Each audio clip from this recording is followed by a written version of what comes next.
Brett Hagler, it is so wonderful to have you on the Investing in Integrity podcast. I've been really excited for this conversation. There's a lot of ground to cover. Let's dive right in. First, how are you and where are you calling in from? Great to be with you. I am well. I'm in Manhattan, New York City, and it's very hot in the summer right now. But other than that, I'm doing well and excited to be on. And you've got some great podcast guests and a lot of wisdom shared. So honored to be here. Well, I'm excited for you to share your wisdom, Brett. I've been looking forward to having you on as a guest. We've been friends for many years. I remember, A decade. yeah, like a decade. I remember back when I was at Twitter, at SoFi, building SOF on the side, donating to New Story and asking for your advice on how to build my nonprofit on the side. And lo and behold, here we are a decade later, and I'm full time on it. New Story's become just this incredible success story, made so much impact. You have your hands in a number of things and a lot of capital to make a lot of difference in the world. Let's dive right in for our audience who doesn't know you. Just take us at the beginning. Tell us about yourself. Tell us your story and what sparked your mission to tackle global homelessness. Yeah, it's not what I thought I'd be doing when I was growing up or even in college. And so it's definitely been a journey. But one thing I did have in common that's been a thread to get to where I am today. In college, I got very passionate about entrepreneurship and business and startups. I was a finance major, finance and marketing. I was mostly drawn more to entrepreneurship than finance, just in general. And that was a seed that was planted in college. And thankfully, I just continued to learn. I figured out at a young age that you could just read books, listen to podcasts, and you can learn so much. And that was a lot of how I got my kind of business mind started. And on the personal side, I grew up in Florida, was your kind of stereotypical jock in middle school and high school, basketball, football. And then in my senior year at high school, I had a very rare form of cancer, like out of nowhere. And so learned, relatively young that a lot of things can happen out of your control. And, a lot of it really comes down to how you can't control a lot of things, but you can control your attitude and how you respond. So that taught me a lot that I think has been helpful in entrepreneurship and in life. And then, so I go to college, I went to Florida State University. I got better, cancer, fine. And then after college, I started a for-profit e-commerce company right out of school, raised some venture capital, kind of got my hands dirty and started to learn directly very early on. Learn how to, talk about raising money, get some customers, and learned a lot of what not to do as well. And around that time, from a personal standpoint, I kind of felt a void in my life. I felt a lack of meaning and purpose. And I ended up finding, for me personally, a solution for that through a revived childhood Christian faith. So that really just changed a lot of my mindset and my values and what I became interested in. And I'd say from there, Ross, it was this intersection of, on one hand, like entrepreneurship and startup mentality and business orientation. And on the other hand, a genuine interest in trying to help vulnerable people. And that was something that I didn't really think about growing up. It wasn't a priority. It wasn't top of my mind. And when I came to faith, that kind of changed. And I became very interested in the intersection of those two things. And that ended up leading me down on a mission trip to Haiti about 11 years ago. And on that trip is when I got to see into some of the worst conditions in the world. But that's when I got to see the reality of not having licensed basic human needs, not having a home, not having clean water, not having safety, sanitation. That's what started it was that experience. It was being willing to put myself in uncomfortable, positions, trying to do things differently right out of college. And that was how, things really kicked off. It's interesting to hear the really early journey and what sort of sparked this passion for helping vulnerable populations. You know that I share that passion. My parents divorced when I was young, and mom got remarried to a man in Wall Street, and we had a home, and my dad moved back into my grandfather's basement. I spent a lot of time there as a kid. And For us as scholars of finance, when we think about socioeconomic inequality really deeply, right, our angle is let's teach leadership values to thousands, tens, hundreds of thousands of future executives who will, like yourself, manage millions, maybe billions, trillions of dollars collectively to kind of re-engineer the financial system.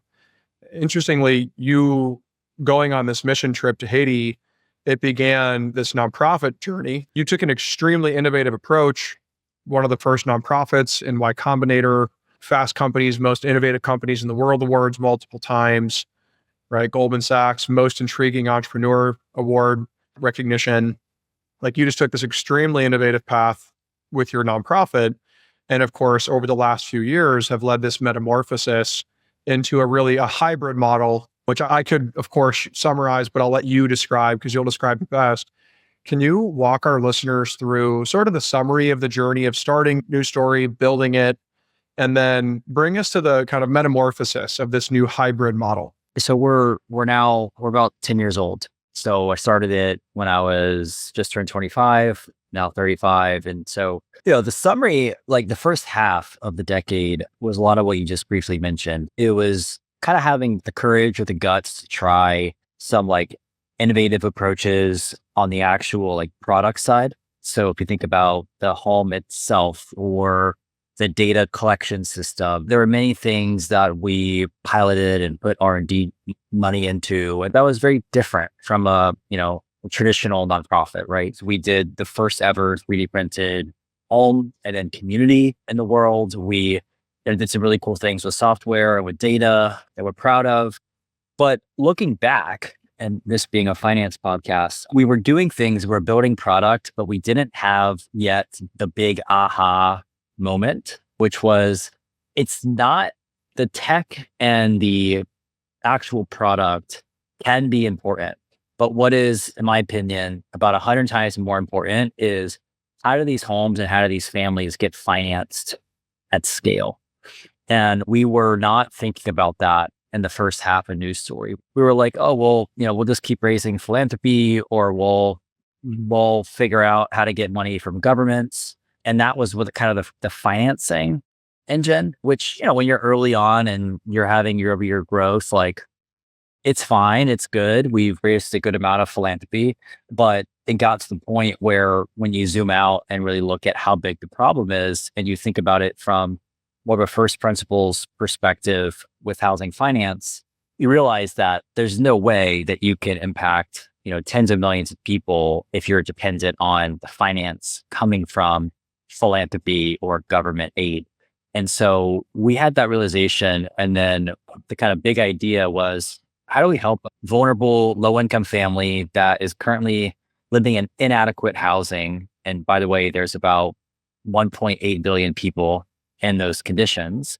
How do we view them not as a charitable beneficiary that we can bring really exciting, cool technology or innovative products to, but how do we view them as a customer that they can actually afford to buy something and tie it to financing that they can afford, and that whoever's lending or investing at the same time can make a fair profit? And if we were able to bring those 2 points together, that's where we felt we could get the biggest impact, be more sustainable, and ultimately, create systematic change in the way that, you're trying to do with reengineering, leaders in the financial system.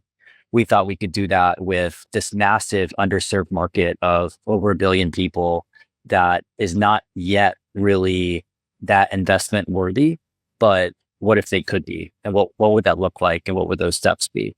So that was kind of the beginning of it. I appreciate you sharing some of the thought process that went behind the transformation that you've undergone over the last several years. Can you just, for listeners who are not familiar with New Story, just give like the 30-second background on what you originally did, some of the metrics and numbers and impact you had? And then I would love to shift into diving into the new model, what the numbers look like, what the opportunity and approach looks like. Yeah. So the old model was innovative, but it was charity based. So what we would do is we would build the neighborhoods. It could be 100 houses, couple hundred homes. We would design them. They would be, beautifully designed. We do a lot of really cool, inclusive ways of designing the community, really cool architecture.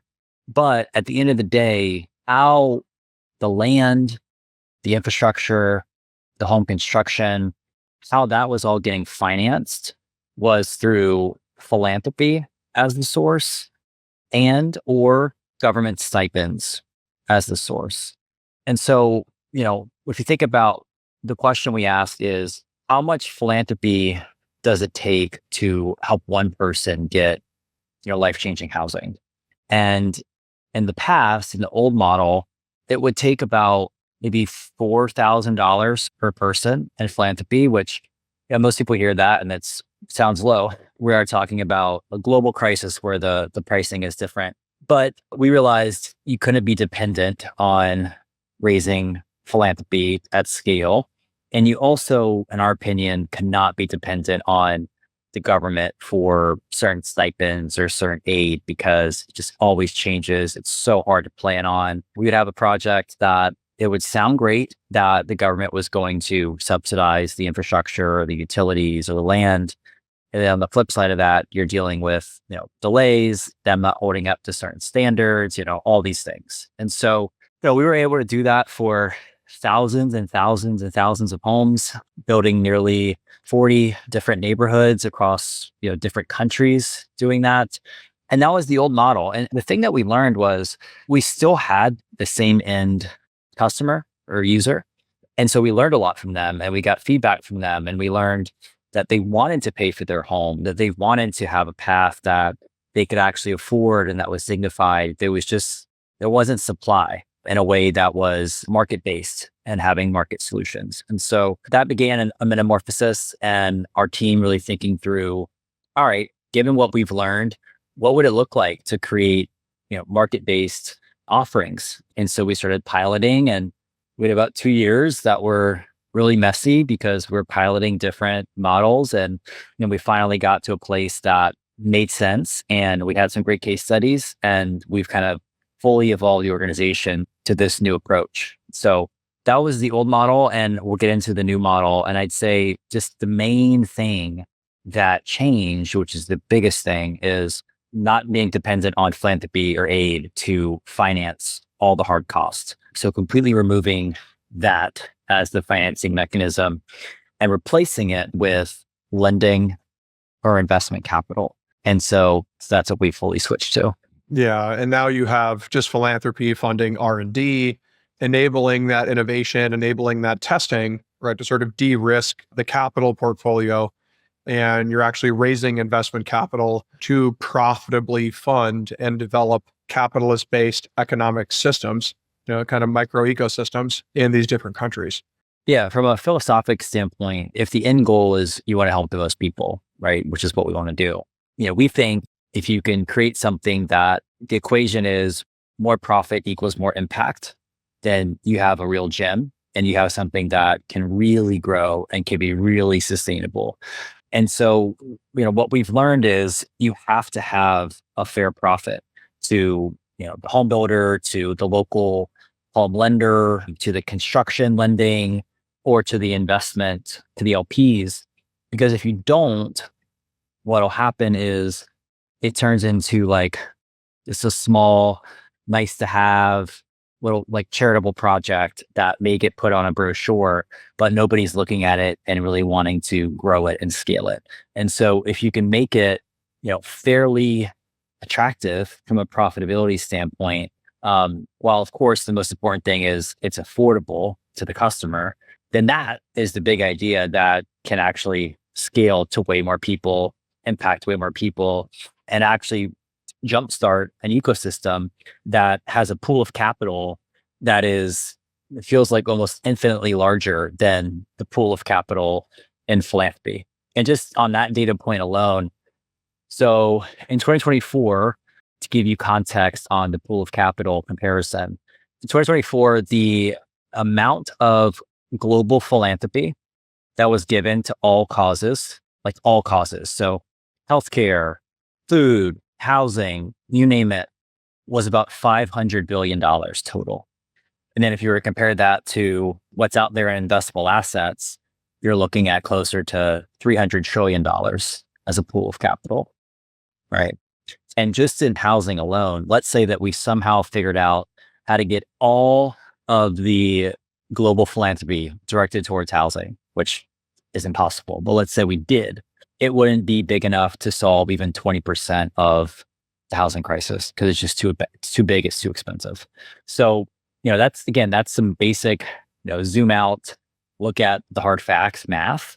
But the encouraging side is how big the, capital markets are. You can truly, if you can help more underserved families participate in that market and unlock a bridge to that capital pool, that's what's so exciting as an entrepreneur and somebody likes finance. I remember seeing your Getting the Engine of Capitalism Going article and thought it was just so well written, the data. It's interesting because it's data that we refer to a lot here at SOF. You look at 4 billion people living on less than $10 a day, just spending $250 per person already puts you at $1 trillion. It's going to cost a lot more than that to solve all their problems. You spend $25,000 per person, you're already at $100 trillion. And when you look at 17 UN Sustainable Development Goals, it's going to cost more than $25,000 per person, to create economies, infrastructure, healthcare, housing, all of it. It's interesting because at SOF, there's almost a sort of similarity now between our organizations where we've sort of said, hey, let's raise philanthropy to actually shape these future leaders who will control large amounts of capital. Yeah, it's a huge idea. Yeah, as I've gotten to walk alongside you in the process, it's been really, really interesting to see the evolution from the charity-based model to this capital-based model and, accessing hundreds of times additional potential capital. So I want to ask, with that said, what's it been like in this first year, couple of years now, the new model of New Story Capital, of raising investable assets? What has the response from the marketplace been like so far? Yeah, I mean, like anything, for those listening that are maybe starting something or you're trying to maybe finance your first project or raise your first small fund, I mean, the way that you're going to really get it going is by first having, a case study or two that proves to be worthwhile, right? And so News Story spent 2 years putting together a case study that kind of walk you through the model. And the case study was a big success. It proved that customers could actually, could pay at a rate that is, we actually had a 100% payment rate for our portfolio. It proved that you could have a market rate return for the project. And it was a defining moment because it showed what was possible if you put some pieces together in a, simple but clever way. And, for us and a lot of things in real estate, I mean, really anything in business, but I think especially in something more real estate related, it all comes down to, can you find something where there's a big imbalance between supply and demand? And we found that there is a massive imbalance between the supply of affordable land with infrastructure and the demand of families that desperately want to own their piece of land in a good location next to jobs in a town, and that they could actually own an asset, which would be the land with legal property title, to then build a house on. And so News Story, we figured out in housing, and there's a lot of talk in the US and globally about the housing crisis. And I think sometimes when people hear about the housing crisis, their minds, and I know mine used to do this, our minds go immediately to like the home itself, right? Like the actual just like home unit. But that is one piece to a much larger puzzle. And so when you think about what needs to come before that house, there's some really critical steps that are going to make that actual home itself appear. And so the first thing is land. Like, what is the location? What is it nearby? Is it close to jobs, schools, etc.? Then you have to ask, well, what about the infrastructure? There's things we take for granted of how to get utilities and sanitation and electricity and roads. And then what about the permitting? What's the permitting process like? That's a huge issue in the US right now, is how long the permitting process takes. And How do you expedite permits? How do you streamline them? How do you work with the municipality? And so then there's other things like, well, how do you build a credit profile? How do you ensure that there's legal property title? How do you get access to financing for an actual home loan? Like there's so many things that go into the before steps until before the house. And so New Story realized that, and we started to focus on all of the steps that come before actually building the house. And so what we've done, and I'll walk you through the model and you can understand it and from an investment perspective. So we have an investment fund. It's called the Land Ownership Fund. And then we have an investment, division that's called New Story Capital. And so New Story Capital is what we're making our investments. We'll have different funds that come out of New Story Capital. And so what we're doing right now is we are focused on buying land and then putting in money with investment for the horizontal infrastructure. And when you hear horizontal infrastructure, that just means the super important, life-changing utilities that are needed for things like water, clean sanitation, electricity, roads. And so we will buy land that, maybe 20, 30, 40, 50 acres. And then we would subdivide that land into individual plots of land. And our average size now is about 500 housing lots per neighborhood. So we investment dollars to buy the land. And then what we do in the very beginning is we ensure that we get the permitting from the local mayor and the municipality, which is a really an important process. We get that up front so that we're taking that risk off the table. And then the second thing we do is we sign up customers in the very beginning of the process that are going to pay for their land first before a house. And so what's offered to the customers is an affordable payment plan where they have about 12 to 24 months to make monthly payments for their plot of land that will include life-changing infrastructure. And they make monthly payments towards that land. And that is what is ultimately coming back and, refunding the investors. And that's how we're making our return, is from the families repaying for the cost of the land and the infrastructure. And it's all packaged at a price that is, the most affordable price that they could get. It's streamlined. It comes with all the legal property title. It's very simple. They just need to make monthly payments. And so we add in a fair margin to those monthly payments. They make those payments, and in less than 2 years, they now own this extremely valuable asset, which is this piece of property that has infrastructure installed. And so that asset, once it has the infrastructure, it's appreciated in value, because when they first started paying for it, it was just a piece of dirt. Right now it's connected to utilities, water, electricity, and it has roads, and Wi-Fi and telecom. So they pay for it. They then own it once they're done paying, and they pay the investors back. They get legal property. They get legal title to that land. And so if you think about their journey, they now own a valuable asset that has real value in the market, which is a desirable piece of property. They've paid for it. So they've now built a credit profile that they didn't have before.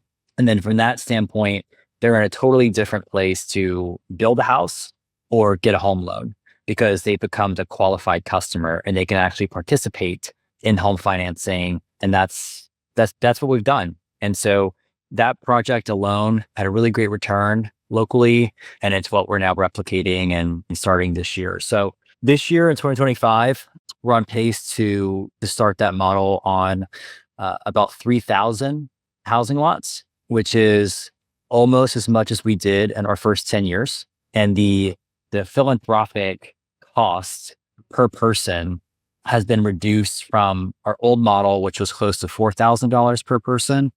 And our new model is going to be closer to about $150 per person, because the philanthropy is really just funding some extra soft costs and some R&D, because all the hard costs are covered by investments or by loans.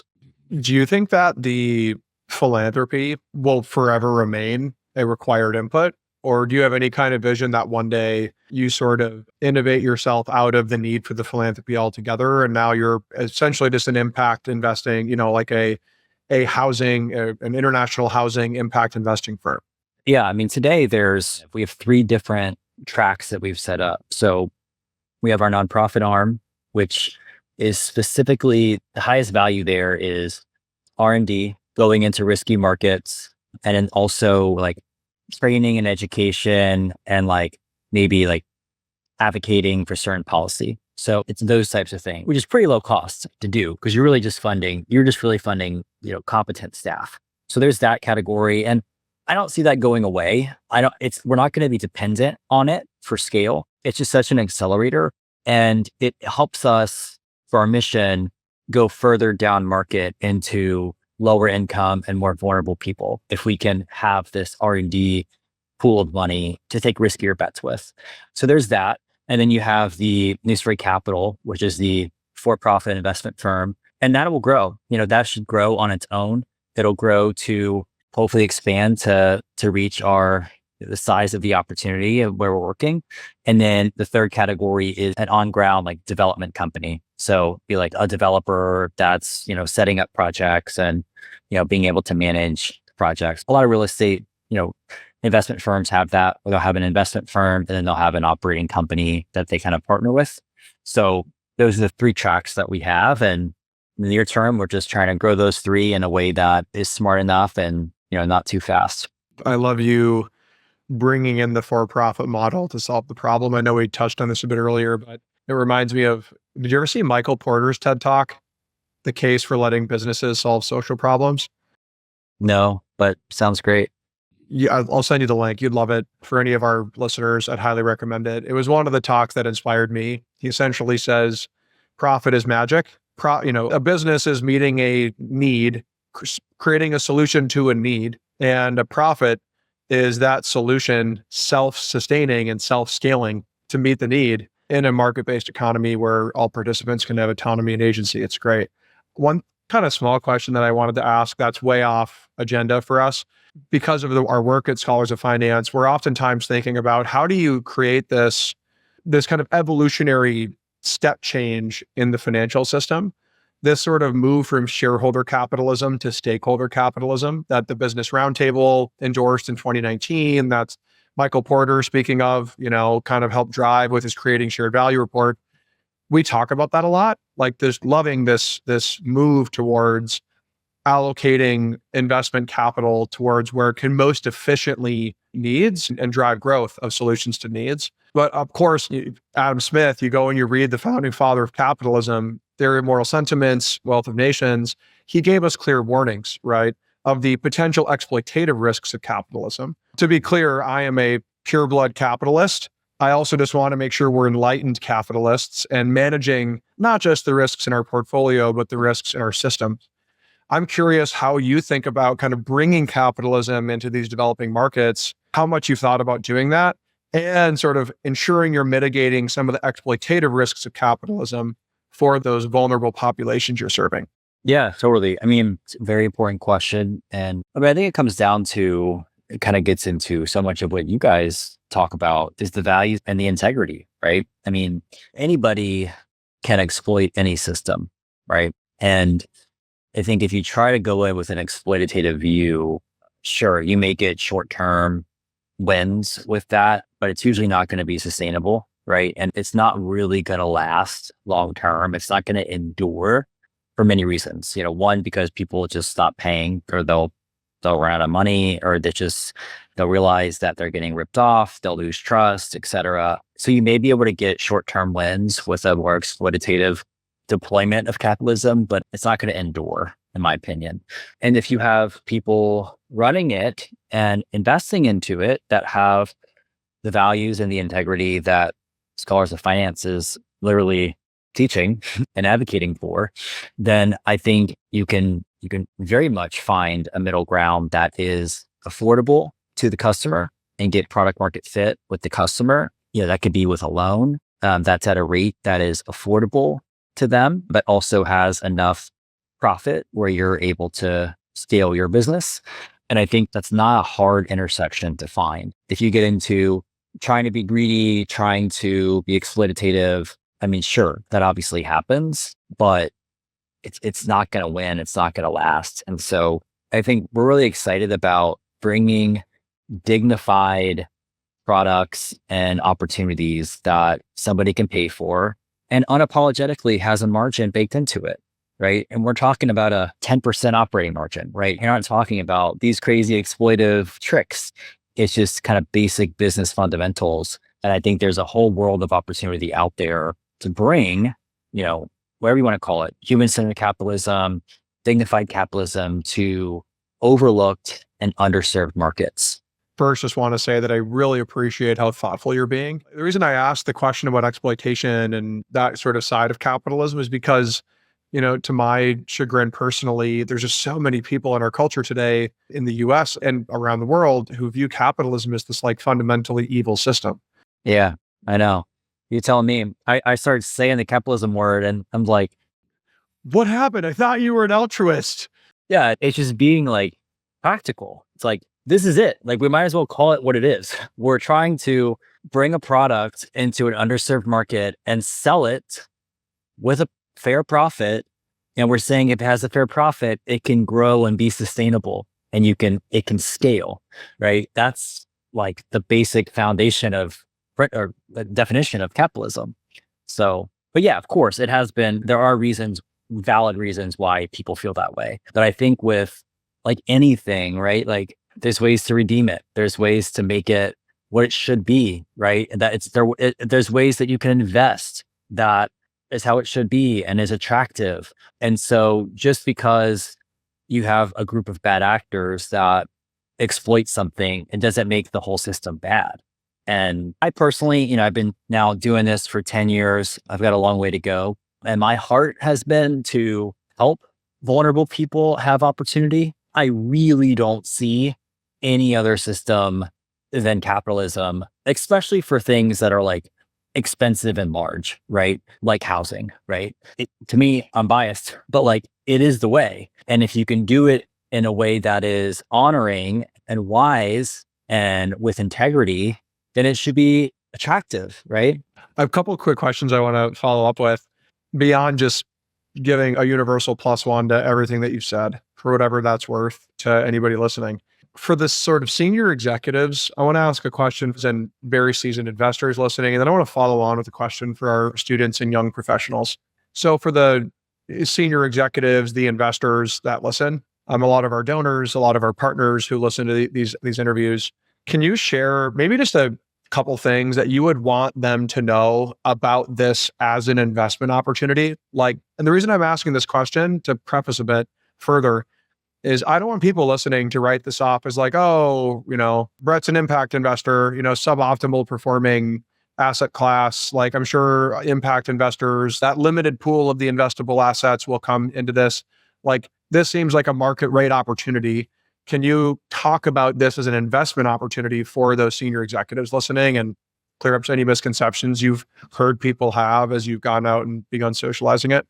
Totally. We haven't done our final close on the fund, so I can't share too many exact details. But, what I can say philosophically, and I'll just be like super transparent, I don't think that we have to have the highest performing returns in the market, right? I think that we need to have really solid market rate returns. And with that should come, it's amazing to have 10 out of 10 impact attached to it, right? But then the other thing that we're doing that I think is going to be our kind of differentiator on the investment side is we'll have solid market rate returns, like good returns for what we're doing for lending or for real estate. But then the way that we've structured it is to have a very low risk threshold. And we're doing that in really thoughtful ways where, for example, what we're doing now is we are just buying land and then selling individual land plots, and we are selling them to individual families. And we have I'll kind of walk you through our kind of risk mitigation waterfall. So we buy land and then we own the land in a trust. So at any point, we basically have the right and the power to resell the land, right? in the beginning, when we buy the land, we are de-risking it before we put money into it by first having the permits approved. And that's one of the riskiest parts in real estate development is not knowing if you're going to get the permitting and at what time, right? We officially have the permits approved before we invest. The second thing is that we have customers that are already signed up and are making deposits before we invest. So if we're going to buy land and then sell 400 housing lots, we make sure that we have those customers up front with deposits and with contracts. And so we already have the customers. And then if we have 400 families that are going to pay for 400 housing lots, you might ask, well, what happens if one of those families gets sick or has a default? That's going to be a hit to cash flow, right? Well, what we've done is because there's such an imbalance in demand and supply is we've created this separate group that we call the waitlist group. And the waitlist group is about 20% of what's going to be in the main group that's making monthly payments. And that waitlist group is also making monthly payments into an interest-bearing savings account we've set up for them. And so what happens if anybody has to drop out of the main group, they get backfilled with somebody that's on this wait list. And so there's actually no hit to cash flow at all. And so in the projects that we've done that we're forecasting, we're expecting 100% payment rate for the portfolio is because we have so much more demand than supply. So then after that, let's say the wait list blew up. Well, we still could sell those lots to a higher income demographic. Like we have the power to sell them off to whoever wants to buy them. And so, when you really think about that, it's much lower risk than a lot of real estate projects. It's not big fancy buildings. It's not these hard to get permits. It's not invest first and then go find customers. And so we've engineered it in a way that when you first hear, oh, they're doing housing or infrastructure in Latin America, I don't think the first thing that comes to mind is low risk, right? And we understand that, but we've designed it in a way where it is low risk. And that is going to be kind of our differentiator. And I can say this, all that's going to matter is the results, right? Of if we can just keep showing the 100% payment portfolio, then, we're going to be in a great spot. And I hope that people will look at it in the future as, wherever they want to categorize it as. It could be equity, it could be, more like a higher performing bond type of investment. We'll be able to think through how to best market it in the future.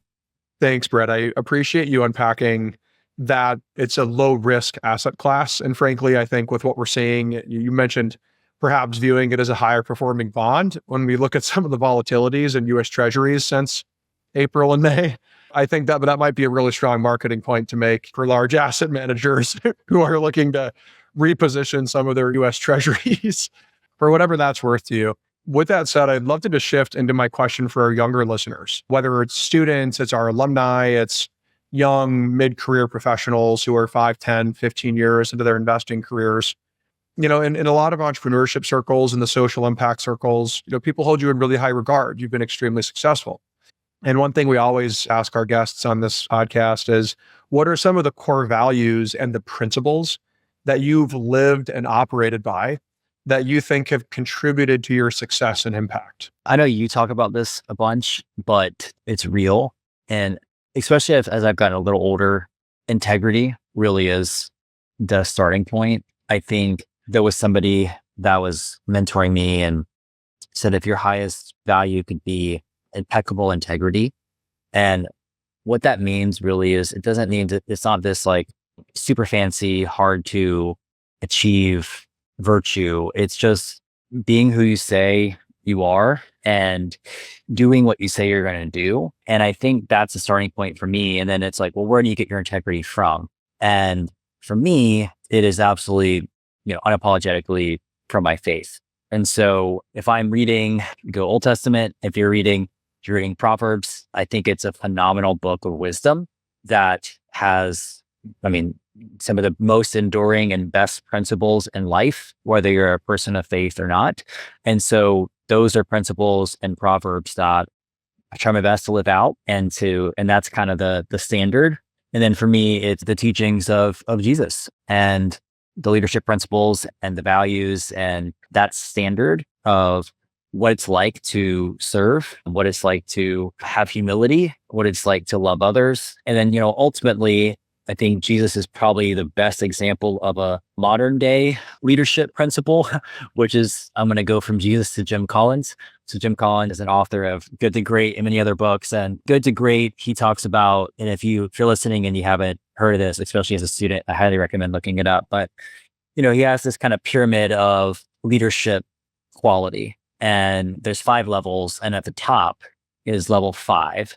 And level 5 is the combination of, on one side, humility, and on the second side, tenacious professional will.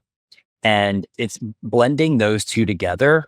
If you think about humility and integrity, and then blending that with determination and tenacity and perseverance and relentlessness, that's from a non-faith perspective, but I think Jesus is a great example of that.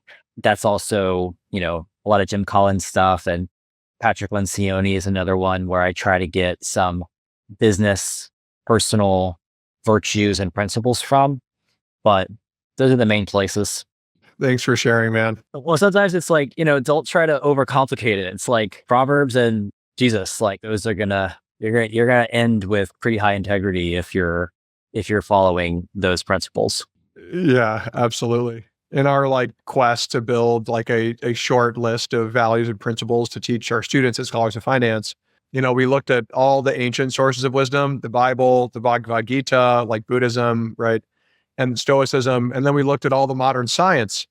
And it turns out modern science is just proving out what Proverbs was telling us 2,000 years ago, yes, 1700, 1800 years ago, during some of the first prints, be humble, put others first, live for a purpose greater than yourself, be honest, be generous, love others and serve others. These basic values and principles that it feels like have been attenuated in our culture, in our politics for sure, in business in some places. If you do those things, which obviously we're human beings, so they're not easy, right? But if you're doing those things, then whether it's in investing or in bringing capitalism somewhere, or just treating people the way they should, it's so attractive, right? It's irresistible if you're actually living out those values. And so, yeah, I commend you and the Scholars of Finance team for teaching the most important parts of what it's like to be a leader, because it's all inside out. If you get the inside right with the leadership virtues and the principles and